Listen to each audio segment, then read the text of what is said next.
I believe that every practice should have multiple streams of income. We had a large recession in 2008, which devastated a lot of medical practices and put some people out of business and made them change what they do.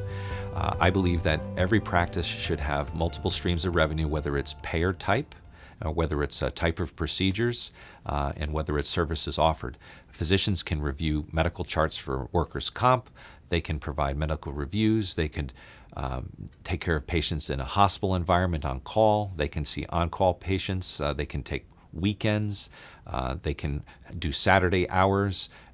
Distinguishing yourself in many different facets of practice, whether it's being in the community and working with your peers on organized medicine. There's many ways that you can generate revenue and to generate your advertising without actually spending money. So physicians can build successful practices if they're out in the community and look around and fill need. So payment has become more complicated in the sense that you have to be better at coding. And so we had the onset of ICD-10 1st of October in 2015, so that's made things a little bit more complicated. But I think adoption of technology can go a long way to making sure you get paid.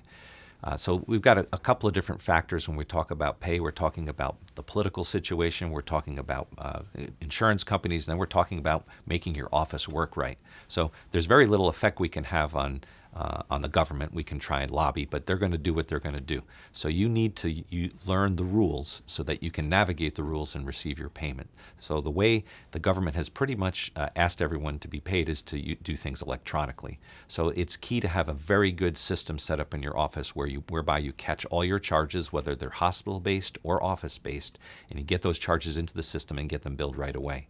And so having technology is key. The second thing is having a good technician, somebody who's a good biller. And in many specialties, you have to have a specialist who knows the billing in that area. To try and get somebody in a large company that works many specialties, oftentimes you may end up being disappointed. So I think searching for a biller specialized in your field is critical.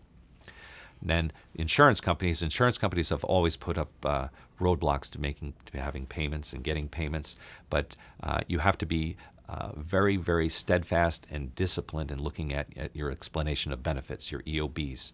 In my office, every EOB comes via mail or is printed out, and I review every single EOB. They are scanned to my biller, and if I find something that looks awry, I circle it and send it separately so it's addressed immediately. You should be looking at every explanation of benefit and being sure you're being paid properly.